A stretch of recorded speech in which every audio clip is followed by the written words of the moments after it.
Hamas இயக்கத்தை அவர்கள் பயங்கரவாத இயக்கமாகத்தான் பார்க்கிறார், அல் கொய்தா இயக்கத்தை பார்ப்பதை போல.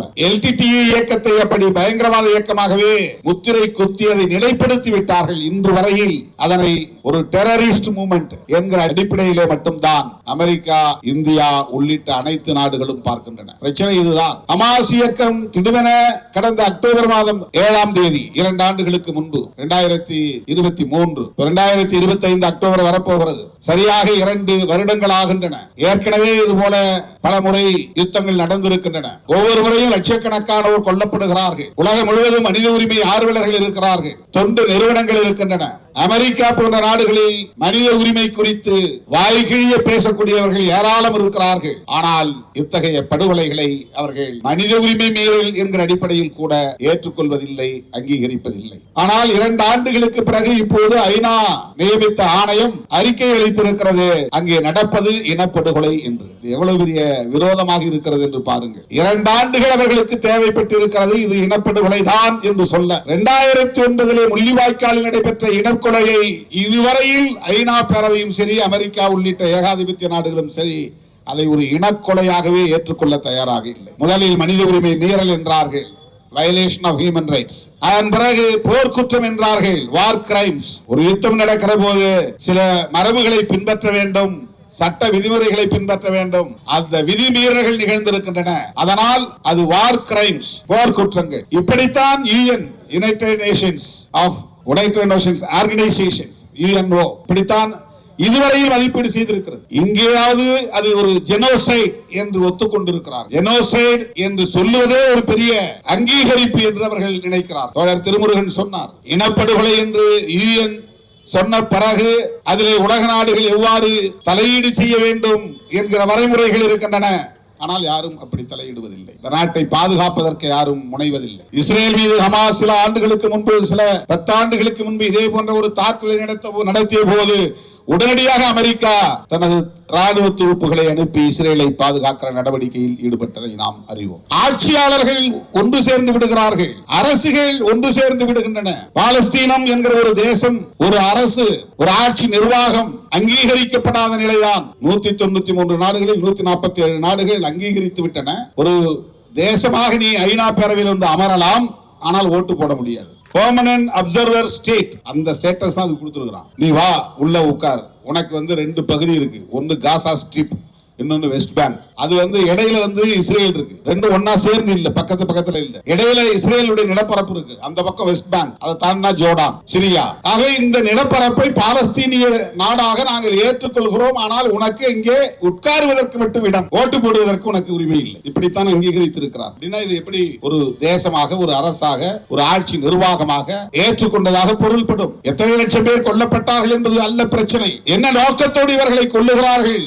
ஏன் அதை ஜெனோசைட் சொல்றான்? CID முடியுது பாருங்க, சைடு அப்படின்னா கொலைன்னு அர்த்தம். ஹோமிசைடு, பெஸ்டிசைடு கேள்விப்பட்டிருப்பீங்க. கல்பபிள் ஹோமிசைடு அப்படின்னு லாவுல படிச்சிருப்போம். மனிதனை கொன்றால் அதுக்கு பேர் ஹோமிசைடு, பூச்சியை கொன்றால் அதுக்கு பேர் பெஸ்டிசைடு. அப்படின்னா ஜெனோசைட்னா என்ன? உன்னுடைய வாரிசே இல்லாமல் அழித்தொழிப்பது. எதிர்காலத்தில் இப்படி ஒரு இனம் இருக்கு அப்படிங்கிற நிலை இல்லாமல் அழித்தொழிக்கிற நோக்கத்தோடு செய்வது. வேரோடும் வேரடி மண்ணோடும் கிள்ளி எறிவோம் அப்படின்னு நம்ம பேசுவோம் இல்லையா? அது என்ன பொருத்தம்னா, 2 குரூப் அடிச்சுக்கிறான்னா மோதிக்கிற 2 பேர் அந்த டீம்ல இருக்கிற ஒருத்தர் வெட்டி கொலை பண்ணிட்டானா பிரச்சனை இல்லை. ஆனா அந்த சம்பந்தப்பட்டனுடைய குடும்பம், அவனுடைய கொடிவழி உறவு எல்லாவற்றையும் விடாமல் அழித்தொழிப்பது, அதான் அனிகிலேஷன். குடும்ப உறவுகள் என்ன, அதுக்கு என்ன பொறுப்பு? குழந்தைகளை ஏன் கொல்றான்? ஒரு யுத்தத்துல தெரியாம குண்டு விழுந்து குழந்தைகள் சாவது வேறு. அப்ப யுத்த மரபுல மருத்துவமனையில நீ குண்டு போடக்கூடாது, பள்ளிக்கூடங்கள்ல குண்டு போடக்கூடாது, வழிபாட்டு தலங்கள்ல குண்டு போடக்கூடாது, பெண்கள் முதியவர்கள் படுகொலை செய்யப்படக்கூடாது, மாற்றுத்திறனாளிகள் கொல்லப்படக்கூடாது, தொழு நோயாளிகள் போன்ற உடல் பலவீனமானவர்கள், நோய்வாய்ப்பட்டவர்கள் கொல்லப்படக்கூடாது. இதெல்லாம் யுத்தத்தில் கடைபிடிக்கப்பட வேண்டிய மரபு. இவை அனைத்தையும் தகர்த்து விட்டு அந்த இனத்தையே அழிப்போம், அதான் இனப்படுகொலை, இனக்கொலை. ஜீன் அப்படிங்கிறது தான் ஜெனோன்ங்கிற வார்த்தை வருது. ஜெனட்டிக்கலா ஒன்னு அழிப்போம், உன்னுடைய ஜீனே இல்லாத அளவுக்கு அழித்தொழிப்புன்னு அர்த்தம். வயிற்றுக்குள்ள இருக்கிற சிசுவை கொல்லுவது, பச்சை குழந்தைகளை கொல்லுவது. அவர்களுக்கு இந்த நாடு என்ன, யுத்தம் என்ன, இந்த மதம் என்ன, எதுவுமே அவங்களுக்கு தெரியாது. ஆனால் அவர்களை அழித்தொழிக்கிறார்கள், ஈவிரக்கம் இல்லாமல் அழித்தொழிக்கிறார்கள். அப்படிப்பட்ட ஒரு யுத்தத்தை அவர்கள் நடத்துகிறார்கள். ஒரு பயங்கரவாத இயக்கத்தை அழிக்கிறோம், அந்த இயக்கத்தை நசுக்குகிறோம் என்று ஒரு இயக்கத்திற்கு எதிரான தாக்குதலாக மட்டும் இல்லை, அது ஒரு இனத்தையே அழித்தொழிப்பதற்கான தாக்குதல். அதனால் தான் அதுக்கு பேர் ஜெனோசைட். இனப்படுகொலை. இதை ஏற்றுக்கொள்வதற்கு UN என்கிற ஐநா பேரவைக்கு 2 ஆண்டுகள் தேவைப்பட்டு இருக்கிறது. வரவேற்கிறோம். ஆனால் அதற்கு பிறகு ஐநா எடுத்த நடவடிக்கை என்ன? ஏனென்றால் எடுக்க முடியவில்லை. ஏனென்றால் வீட்டோ பவர் கொண்டிருக்கிற, தன்னாட்சி அதிகாரம் பெற்றிருக்கிற, அதீதமான அதிகாரம் பெற்றிருக்கிற அமெரிக்க போன்ற நாடுகள் அதை இன்னும் ஏற்றுக்கொள்ளவில்லை.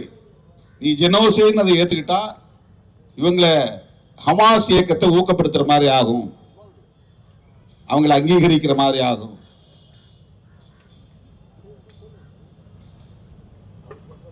இந்த சூழலில்தான் இந்தியா போன்ற நாடுகள் பாதிக்கப்படுகிற இந்த பாலஸ்தீனியர்கள் உள்ளிட்ட சிறுபான்மை இனங்களுக்கு, அங்க இப்போதைக்கு அந்த பகுதியில் நிலப்பரப்பிலே அவங்க பெரும்பான்மை, ஆனால் இஸ்ரேலியர்கள் பாலஸ்தீனியர்கள் என்று பார்க்கிற போது ஆட்சி அதிகார வலிமையோடு இருக்கக்கூடிய இஸ்ரேலியர்களுக்கு எதிரான நிலைப்பாட்டை எடுக்க வேண்டும், பாலஸ்தீனியர்களை பாதுகாக்க வேண்டும் என்பதுதான் நம்முடைய கோரிக்கை. இவற்றையெல்லாம் வேடிக்கை பார்த்து நாம் கடந்து போக முடியாது. நம்மிடம் இருக்கிற மனிதநேய உணர்வை காட்டுவதற்காக நாம் இங்கே கூடவில்லை. நம்முடைய தலைமுறையை, இளம் தலைமுறையை மனிதநேய பற்றாளர்களாகவும் நீதிக்கு போராடக்கூடிய போராளிகளாகவும் வளர்த்தெடுக்க வேண்டிய தேவை இருக்கிறது. இந்தியாவில் வேற எந்த மாநிலத்திலும் இப்படி ஒரு குரல் ஒலிக்கவில்லை. அது இப்ப மட்டும் இல்லை, நான் அடிக்கடி சொல்லியிருப்பேன், நீங்க மேடைகளில் கேட்டிருக்க கூடும். ஈழத்திலே அப்படி ஒரு கொடூரமான படுகொலை நடந்த காலத்தில் தமிழ்நாட்டை தவிர வேறு எந்த மாநிலத்திலும் மனித உரிமை என்கிற அடிப்படையில் கூட ஈழத்தமிழர்களின் பிரச்சனைகளை யாரும் பேச முன்வரவில்லை. தமிழ்நாட்டை தவிர ஆந்திராவிலோ கேரளாவிலோ எல்லா இடங்களிலும் ஹியூமன் ரைட்ஸ் ஆக்டிவிஸ்ட் இருக்கிறாங்க, வேறு பல பிரச்சனைகளுக்காக குரல் கொடுக்கிறார்கள். ஆனால் ஈழத்தில் அப்படி ஒரு இனக்கொலை நடக்கிற சூழலில் ஒரே ஒரு மாநிலத்தில் கூட மனித உரிமை மீறல் என்கிற அடிப்படையில் கூட சிங்கள இனவெறி ஆதிக்கத்தை எதிர்த்து யாரும் போராடவில்லை என்பது கசப்பான உண்மை. மனித உரிமை மீறலுக்கு கூட என்ன வரையறை என்று நாம் பார்க்க வேண்டியிருக்கிறது. எப்படி மனித உரிமை ஆர்வலர்கள் இவற்றை எல்லாம் அணுகுகிறார்கள்? காவல்துறையின் அத்துமீறலை மட்டும்தான் ஹியூமன் ரைட்ஸ் வயலேஷன் என்று பார்க்கிறார்கள். அரசு அதிகாரிகளின் அத்துமீறல்களை மட்டும்தான் மனித உரிமை மீறல் என்று பார்க்கிறார்கள். அதிகார வர்க்கம் விதிகளை மீறுகிற போது, சட்டங்களை மீறுகிற போது, மரபுகளை மீறுகிற போது அவற்றை மட்டுமே மனித உரிமை மீறல் என்று பார்க்கிறவர்கள் இது போன்ற இன கொலைகளை வேடிக்கை பார்க்கிற ஒரு உளவியல் இங்கே இருக்கிறது. அது மிகவும் ஆபத்தானது. இந்தியாவிலே வேறு எந்த மாநிலத்திலும் இந்தியை எதிர்க்கவில்லை என்பதற்காக நாம் எதிர்க்காமல் இருப்பதில்லை. இந்தியாவிலே வேறு எந்த மாநிலத்திலும் நீட்டை எதிர்க்கவில்லை என்பதற்காக நாம் எதிர்க்காமல் இல்லை. இந்தியாவிலே வேறு எந்த மாநிலத்திலும் மாநில உரிமைகள் தொடர்பாக யாரும் போராடவில்லை என்பதற்காக நாம் போராடாமல் இல்லை. இந்தியாவிலே பாலஸ்தீனியர்களுக்காக யாரும் குரல் கொடுக்கவில்லை என்பதற்காக நாம் அமைதி காக்கவில்லை, போராடுகிறோம், குரல் எழுப்புகிறோம். அதுதான் நம்முடைய பண்பு. இதை வளர்த்தெடுத்திருப்பது தமிழ் மண், தமிழ் மண்ணில் நிலை கொண்டிருக்கிற பெரியார், அம்பேத்கர், மார்க்சிய அரசியல் என்பதை நாம் புரிந்து கொள்ள வேண்டும். இந்த பெரியாரியத்திற்கு எதிராக இங்கே சில நச்சு கும்பல் அவதூறுகளை பரப்புவதை இங்கே தோழர்கள் சுட்டிக்காட்டினார்கள். இந்த இடம் ரொம்ப முக்கியமானது. ஏதோ பெரியாரை விமர்சிக்கிறார்கள், அது திராவிடர் கழகத்தின் வேலை அல்லது திமுகவின் வேலை என்று நாம் கடந்து போய்விட முடியாது. பெரியார் அரசியலை இங்கே கொச்சைப்படுத்துகிறார்கள், விமர்சிக்கிறார்கள் என்றால் அது சிறுபான்மை சமூகத்தினரின் அரசியலை நீர்த்து போக செய்ய முயற்சிக்கிறார்கள் என்றுதான் பொருள். பெரியார் அரசியலை கொச்சைப்படுத்துகிறார்கள் என்றால் அது அம்பேத்கரி அரசியலை செயலிழக்க செய்ய முயற்சிக்கிறார்கள் என்றுதான் பொருள். பெரியாரிய அரசியலை கொச்சையாக விமர்சிக்கிறார்கள், அவதூறு பரப்புகிறார்கள் என்றால் அது மார்க்சிய அரசியலுக்கு எதிரான நடவடிக்கை என்றுதான் பொருள். இளம் தலைமுறை இதை புரிந்து கொள்ள வேண்டும். ரொம்ப முக்கியமான ஒரு புள்ளி இது. RSS நீண்டகால செயல் திட்டத்தை இப்போது சிலர் பெரியாரை விமர்சிக்கிறோம், திராவிடத்தை விமர்சிக்கிறோம் என்கிற பெயரால் அவர்களுக்கு துணை போகிறார்கள். அதை நாம் வேடிக்கை பார்த்தால் தமிழ்நாடும் வட இந்திய மாநிலங்களைப் போல சொரணை கட்ட மாநிலமாக மாறும் நிலை ஏற்படும். எந்த எதிர்ப்புணர்வும் இல்லாமல் போய்விடும், போர்க்குணம் இல்லாமல் போய்விடும். கருத்தியல் அடிப்படையிலே மக்களை அணிதிரட்டுகிற அரசியல் படுத்துகிற முயற்சி இல்லாமல் போய்விடும். மனித உரிமைகளுக்காக இப்படி போராடுகிற இந்த போர்க்குணம் நீர்த்து போகும். சொந்த சோதரர்களுக்கு இடையிலான சாதிய முரண்களையும் மத முரண்களையும் அவர்கள் கூர்மைப்படுத்துகிறார்கள். சாதி பெருமையை உயர்த்தி பிடிக்கிறார்கள். இதையெல்லாம் நாம் வேடிக்கை பார்த்துக் கொண்டிருக்க முடியாது, அமைதி காத்திருக்க முடியாது. இப்படி நாம் போராடுவதால் பாலஸ்தீனர்களுக்கு விடுதலை கிடைத்து விடுமா? இஸ்ரேலியர்களின் ஆதிக்கத்தை தகர்த்தெறிய முடியுமா? நாள்தோறும் அங்கே விழுந்து கொண்டிருக்கிற நச்சு குண்டுகளை தடுத்து நிறுத்த முடியுமா? கொத்து குண்டுகளை தடுத்து நிறுத்த முடியுமா என்ற கேள்வி பலரால் எழுப்பப்படும். அதுவல்ல, நம்முடைய உணர்வுகள் கூர்தீட்டப்பட வேண்டும். இது போன்ற அநீதிகள் இழைக்கப்படுகிற போது அமைதி காக்காமல் வெகுண்டிருந்து போராடக்கூடிய அந்த வீரியம் கூர்மைப்படுத்தப்பட வேண்டும். அதற்கான ஒரு களம்தான் இன்றைய பேரணி, இன்றைய போராட்டம். எப்போதும் அந்த வீரியத்தை நாம் கட்டி காப்பாற்ற வேண்டிய தேவை இருக்கிறது, அடைகாக்க வேண்டிய தேவை இருக்கிறது. இஸ்லாமியர்களுக்கு எதிரான வன்முறை என்றால் அதை இஸ்லாமியர்கள் பார்த்துக் கொள்வார்கள் என்றோ, தலித்துகளுக்கு எதிரான வன்முறை என்றால் அதை தலித்துகள் பார்த்துக் கொள்வார்கள் என்றோ நாம் கடந்து போய்விடக் கூடாது.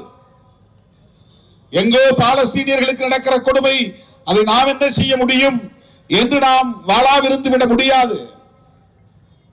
எங்கே அநீதி இழைக்கப்பட்டாலும் கொதித்து எழுகிற போர்க்குணம் நமக்குள்ளே எப்போதும் கனன்று கொண்டே இருக்க வேண்டும்.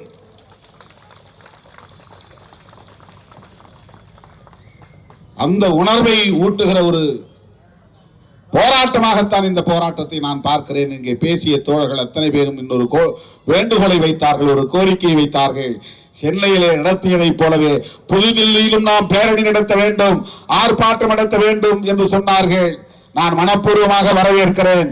டெல்லியிலே ஜந்தர் மந்தரிலே நாம் இதே போராட்டத்தை நடத்த வேண்டும். தோழர் திருமுருகன் உள்ளிட்ட தோழர்கள் இதற்கான ஏற்பாடுகளை செய்தால் விடுதலை சிறுத்தைகள் முழுமையான ஒத்துழைப்பை நல்குவோம். இந்த பிரச்சனையை நாம் டெல்லியிலும் பேசுவோம்.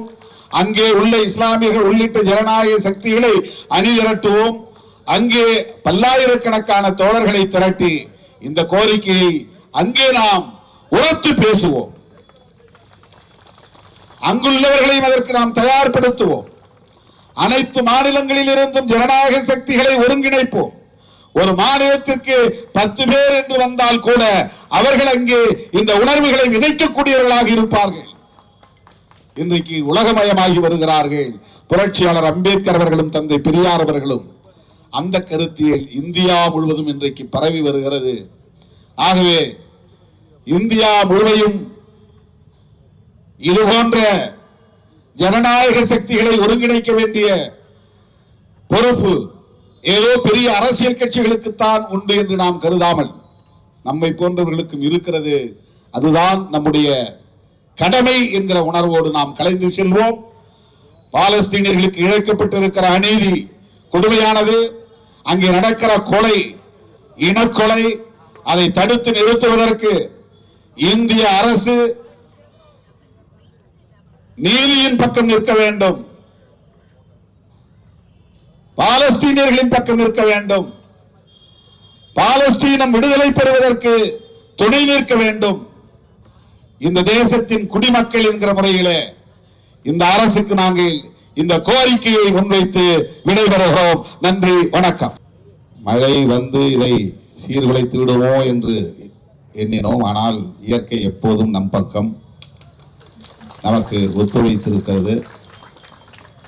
மழை பெய்தாலும் கலைந்து போக மாட்டோம் என்கிற உறுதியோடு இங்கே அமர்ந்திருக்கிற உங்களுக்கு முதலில் என்னுடைய பாராட்டுகளையும் வாழ்த்துகளையும் தெரிவித்துக் கொள்கிறேன். பெரியாரிய உணர்வாளர்கள், மனிதநேய பற்றாளர்கள் என்பதை உறுதிப்படுத்தக்கூடிய வகையிலே இந்த மாபெரும் பேரணி கண்டன பொதுக்கூட்டம் இங்கே நடைபெற்றுக் கொண்டிருக்கிறது.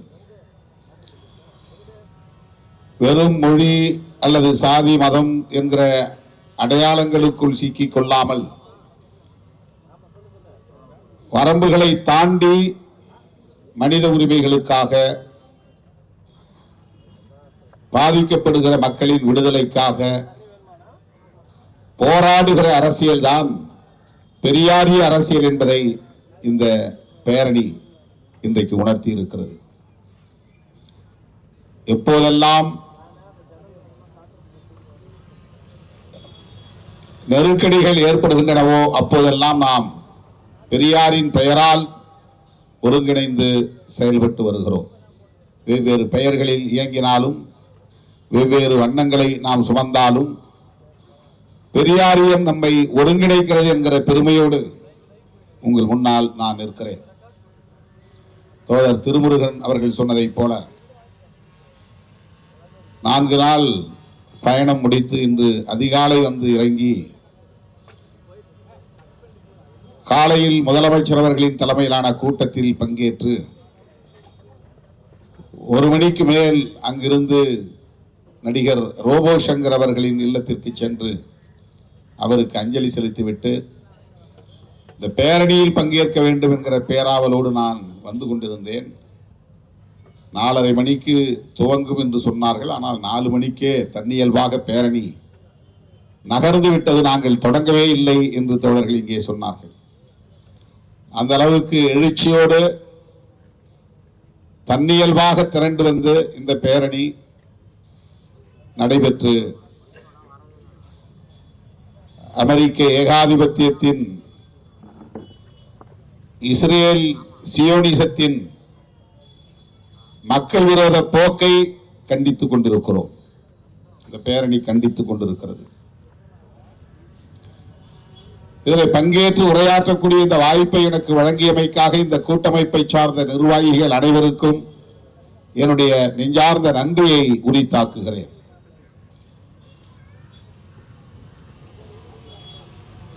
பாலஸ்தீனம் விடுதலை பெற வேண்டும், இஸ்ரேல் ஆதிக்கம் தகர்த்தெறியப்பட வேண்டும் என்கிற குரல் இந்த வேளையில் வலுவாக ஒலித்திருக்கிறது.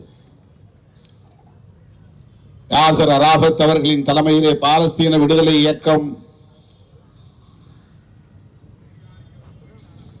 பல 10 ஆண்டுகள் போராடி உலக நாடுகளின் ஆதரவை பெற்று தமக்கென்று ஒரு நிலத்தை மீட்டெடுத்தது என்றாலும் கூட அது இன்னும் உறுதிப்படுத்தப்படாத நிலை இருக்கிறது. இஸ்ரேல் பிரிட்டிஷ்காரர்களால் உருவாக்கப்பட்ட ஒரு ஆக்கிரமிப்பு நிலப்பகுதி. பாலஸ்தீனத்தை நாடில்லாமல் உலக நாடுகள் முழுவதும் சிதறி கிடந்த யூதர்களுக்காக முதல் உலகப் போரின் போது பிரிட்டிஷ் ஆட்சியாளர்கள் இப்படி ஒரு நிலப்பரப்பை உருவாக்கி யூதர்களுக்கென்று இதுதான் அவர்களுக்கான நிலம் என்று அறிவித்தார்கள். அதை வரலாற்றிலே பால்ஃபர் டிக்ளரேஷன் என்று குறிப்பிடுகிறார்கள். உலகமெங்கும் பிரிட்டிஷார் காலடி வைத்த இடங்களிலெல்லாம் இது போன்ற எல்லை பிரச்சனைகள், நாடு விடுதலைக்கான போராட்டங்கள், வன்முறைகள், படுகொலைகள் என்று தொடர்ந்து கொண்டே இருக்கிறது. இன்றைக்கு இந்தியாவுக்கும் பாகிஸ்தானுக்கும் இடையிலே நடக்கிற யுத்தமாக இருந்தாலும் சரி, இலங்கை தீவிலே சிங்களவர்களுக்கும் தமிழர்களுக்கும் இடையிலே நடக்கிற பிரச்சனைகளாக இருந்தாலும் சரி, இன்றைக்கு பாலஸ்தீனத்திலே இஸ்ரேலியர்களுக்கும் பாலஸ்தீனர்களுக்கும் இடையிலே நடக்கிற இந்த பிரச்சனைகளாக இருந்தாலும் சரி, இவை எல்லாவற்றிலும் யுனைடெட் கிங்டம் என்கிற ஆங்கிலேய ஏகாதிபத்தியத்தின் அரசியல் இருக்கிறது. அவர்களால் திட்டமிட்டு திணிக்கப்பட்ட ஒரு நிலப்பரப்பு தான், புதிய நிலப்பரப்பு தான், புதிய தேசம்தான் இஸ்ரேல் என்பது. பாலஸ்தீனம் இஸ்ரேலியர்களால் ஆக்கிரமிக்கப்பட்டிருக்கிறது, சியோனிசவாதிகளால் ஆக்கிரமிக்கப்பட்டிருக்கிறது என்பதுதான் வரலாற்று உண்மை. காசா ஸ்ட்ரிப் என்றார்கள் இங்கே பேசுகிற போது. அது ஒரு நகரம். ஆனால் அந்த நிலப்பரப்பு ஒரு கீற்று போல, ஒரு வெள்ளரிக்காய் பிஞ்சை வெட்டினால் எப்படி இருக்குமோ அதுபோல ஒரு சிறிய பகுதி, 10 கிலோமீட்டர் அகலம், 40-45 கிலோமீட்டர் நீளம்.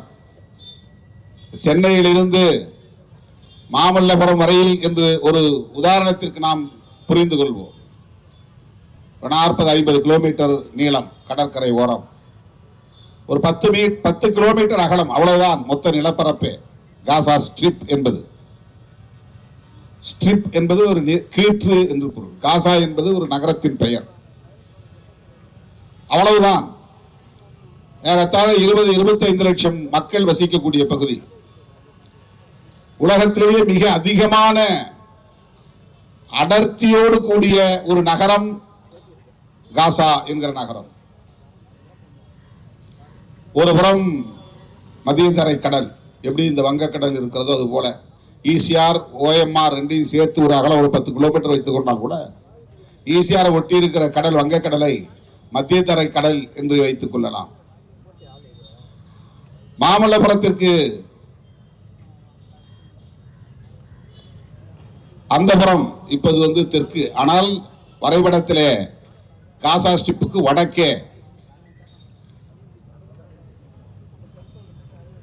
கிழக்கே, தெற்கே என்று பார்த்தால் தெற்கே எகிப்து இருக்கிறது, வடக்கேயும் கிழக்கேயும் இஸ்ரேல் இருக்கிறது. ஒரு சின்ன நிலப்பரப்பு. இந்த காசா ஸ்ட்ரிப்பும் வெஸ்ட் பேங்க் என்கிற மேற்கு கரையும் சேர்ந்ததுதான். இந்த இரண்டு வேறுபட்ட நிலப்பரப்பை தான் இப்போதைக்கு பாலஸ்தீனம் என்று சொல்லுகிறார்கள். அந்த மேற்கு கரை என்பது ஜோர்டானுக்கு ஒட்டி ஓடுகிற நதியின் மேற்கு கரை. அதுவும் இன்றைக்கு இஸ்ரேலருடைய கண்ட்ரோல்ல தான் இருக்கு. அதனுடைய ஒரு பகுதியில் மையத்தில் தான் ஜெருசலேம் இருக்கு. ஜெருசலேத்தில் மேற்கு ஜெருசலேம், கிழக்கு ஜெருசலேம் ரெண்டா பிரிச்சு, மேற்கு ஜெருசலேம் இஸ்ரேல் கண்ட்ரோல்ல முழுமையா இருக்கு. கிழக்கு ஜெருசலேத்தை பாலஸ்தீனத்தினுடைய தலைநகர் அவங்க கிளைம் பண்றாங்க, மொத்தத்தையும் கிளைம் பண்றாங்க. இப்போது அவங்களுடைய கோரிக்கை எதுவாக இருக்கிறது? ஒரு சின்ன நிலப்பரப்பு. வரைபடத்தை பார்க்கிற போது இஸ்ரேலியர்களுடைய நிலப்பரப்பு மிகப்பெரிய பரப்பாக இருக்கிறது. 3 புறமும் இஸ்ரேல் தான் இருக்கு. 2 புறம் தெற்கே எகிப்து, ஒரு புறம் முழுக்க மத்தியதரை கடல்.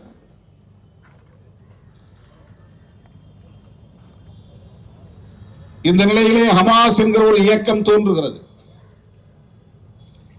எப்படி ஈழத்திலே LTT என்கிற ஒரு ஆயுதம் தாங்கிய விடுதலை இயக்கம் உருவானதோ அப்படி அங்கே ஒரு இயக்கம். LTT என்கிற இயக்கத்தை பயங்கரவாத இயக்கம் என்று அமெரிக்கா உள்ளிட்ட நாடுகள் எப்படி முத்திரை குத்தி மக்களிடமிருந்து அந்நியப்படுத்தி உலக நாடுகள் அவற்றை ஏற்றுக்கொள்ளாத ஒரு சூழலை உருவாக்கினார்களோ அதே போல்தான் ஹமாஸ் இயக்கத்தையும் அமெரிக்கா, இஸ்ரேல் உள்ளிட்ட நாடுகள் பயங்கரவாத இயக்கமாக பார்க்கிறார்கள். மக்களால் தேர்ந்தெடுக்கப்பட்ட ஒரு அமைப்பாக இருந்தாலும் கூட அது ஆயுதம் தாங்கிய ஒரு அமைப்பாக இயங்குகிற காரணத்தினால் அரசாங்கம்தான் ஆயுதம், ராணுவம், படை போன்றவற்றை வைத்திருக்கலாம். மற்றவர்கள் ஒரு குழுவாக ஆயுதம் தாங்கி இருந்தால் அதனை விடுதலை இயக்கம் என்று ஏற்றுக்கொள்ள முடியாது. இது பயங்கரவாத இயக்கம், மக்கள் விரோத இயக்கம் என்கிற பார்வை ஏகாதிபத்திய நாடுகளிடம் இருக்கிறது.